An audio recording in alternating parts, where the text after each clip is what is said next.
கடுகு, உளுந்து, பச்சை மிளகா, வெங்காயம், குடமிளகா, நறுக்கி வச்ச வெங்காயம் குடமிளகா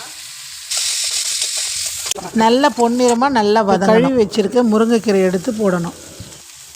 முருங்கைக்கீரையில் போட்டுக்கணும்.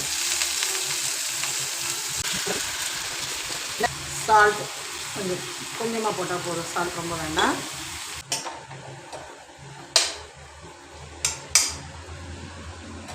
நேரம் நல்லா வெந்தப்புறம் லாஸ்ட்டில் ஒரு இது போடணும். அப்போ நான் காட்டுறேன். பாய். கீரை நல்லா வெந்துடுச்சு. 2 முட்டை,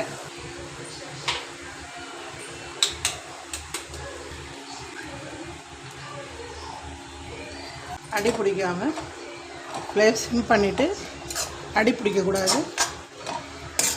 இந்த முட்டைக்கு தேவையான உப்பெல்லாம் முதல்ல நான் போட்டாச்சு.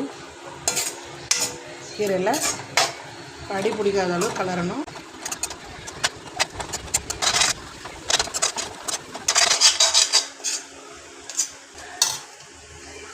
முருங்கைக்கீரை முட்டை பொரியல் ரெடி. ரொம்ப ஹெல்த்தியானது, ரொம்ப சூப்பரான ரெசிபி. அடிக்கடி சமைச்சு சாப்பிடுங்க. கீரை சாப்பிடாதவங்களுக்கெல்லாம் இந்த மாதிரி வெரைட்டியாக செஞ்சு விடும். இதே மாதிரி முள்ளங்கி கீரையிலையும் பண்ணலாம், காலிஃப்ளவர் லீஃப்லையும் பண்ணலாம், அரைக்கீரையிலையும் இது மாதிரி பண்ணலாம். ரொம்ப டேஸ்டியாக இருக்கும். எது பசங்க சாப்பிடாம பாப்பாங்கள சாப்பிடாம இருக்காங்களோ, பேபிஸ், பாய்ஸ் அண்ட் கேர்ள்ஸ் எல்லாமே, அவங்களுக்கெல்லாம் இதெல்லாம் நல்லா சமைச்சு கொடுத்து ஹெல்த்தியான உணவாக கொடுத்து ரெடி. பாய்.